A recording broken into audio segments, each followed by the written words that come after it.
Bank প্রতারণা মামলায় SBI chairman সহ 4 কর্তাকে সমন আলিপুর আদালতের।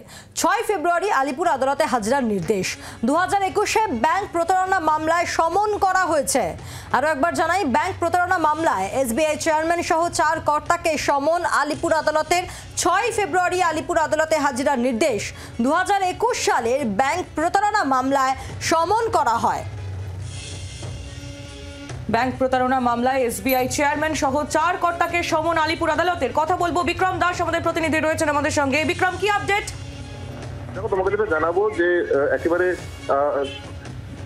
এই মুহূর্তে আমরা জানতে পারছি যে সরাসরি আলিপুর কোর্টের তরফ থেকে সামন করা হয়েছে এসবিআই চেয়ারম্যানকে, এবং শুধুমাত্র এসবিআই চেয়ারম্যান নয়, এসবিআই চেয়ারম্যান ছাড়াও 4 জনকে এসবিআই কর্তা তাদেরকে সামন করা হয়েছে আলিপুর কোর্টের তরফ থেকে আগামী 6 ফেব্রুয়ারি। তার কারণ, যেটা একজন অভিযোগকারী আইনজীবী অভিযোগ করেন যে এক ব্যক্তি তিনি সার্ভে পার্ক এলাকায় একটি গ্যারেজ নেওয়ার জন্য এসবিআই অকশনে তিনি অকশনের মাধ্যমে টাকা দিয়েছেন, কিন্তু সেই টাকা দেওয়ার পরও দেখা যায় যে তিনি সেই গ্যারেজও পাননি, তার পাশাপাশি তিনি টাকাও পাননি। এরপরই তারা প্রথমে সার্ভে থানায় এফআইআর করে, এবং সেখানে এফআইআর করার পরেও পুলিশ এফআইআরটি করে দেয়। তার পরবর্তী ক্ষেত্রে কিন্তু আলিপুর কোর্টে দ্বারস্থ হন ওই অভিযোগকারী, এবং সেই অভিযোগ পাওয়ার পরেই তারপরে যেটা দেখা যায় যে গোটা বিষয়টি আদালতের সামনে আসছে, এবং আদালত মূলত একেবারে সরাসরি এসবিআই চেয়ারম্যান তাকে সামন করেছেন। তার কাছ থেকে জিজ্ঞাসা যে কিভাবে এই গোটা বিষয়টি হলো, যেখানে ই অকশনের মাধ্যমে একজন ব্যক্তি টাকা দিলেন গ্যারেজ কেনার জন্য, গ্যারেজ নেওয়ার জন্য, কিন্তু তিনি গ্যারেজও পেলেন না,